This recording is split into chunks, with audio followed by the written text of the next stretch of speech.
แนมขึ้นเบิ่งทั้งฟ้าคือว่างเปล่าบ่มีหยังบ่เป็นคือจังตอนที่เฮาอยู่นำกันเลี้ยวเบิ่งรอบๆข้างคือบ่สวยงามคือจังมือนั้นบ่เป็นคือจังฝันเมื่อครั้งที่เธออยู่ข้างกายจากว่าเป็นจังใดอยากถามไทยก็บ่กล้าทักไปยันเป็นประเด็นคนเก่าจังเฮาคงบ่จำเป็นเธอคงบ่สนใจ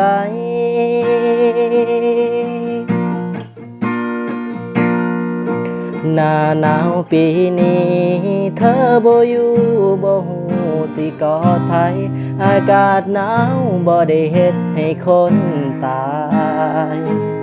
แต่อาการใจของเฮาน่าเป็นห่วงกองไฟที่เคยพิงก็จิตาใครที่เธอเคยทวงผ้าห่มผืนเก่าที่เธอนั้น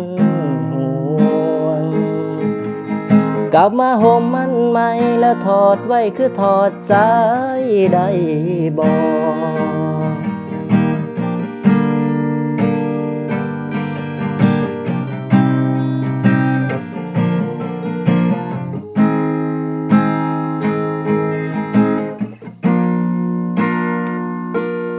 จากว่าเป็นจังใด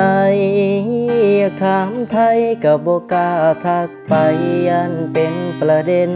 คนเก่าจังเฮาคงบ่จำเป็นเธอคงบ่สนใจ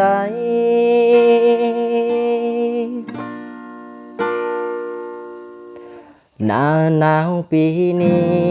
เธอบ่อยู่บ่ฮู้สิกอดไผอากาศหนาวบ่ได้เฮ็ดให้คนตายแต่อาการใจของเฮาน่าเป็นห่วงกองไฟที่เคยพิงก็จิตาใครที่เธอเคยทวงผ้าห่มผืนเก่าที่เธอนั้นกลับมาห่มมันใหม่แล้วถอดไว้คือถอดใจได้บ่กลับมาห่มมันใหม่แล้วถอดไว้คือถอดใจได้บ่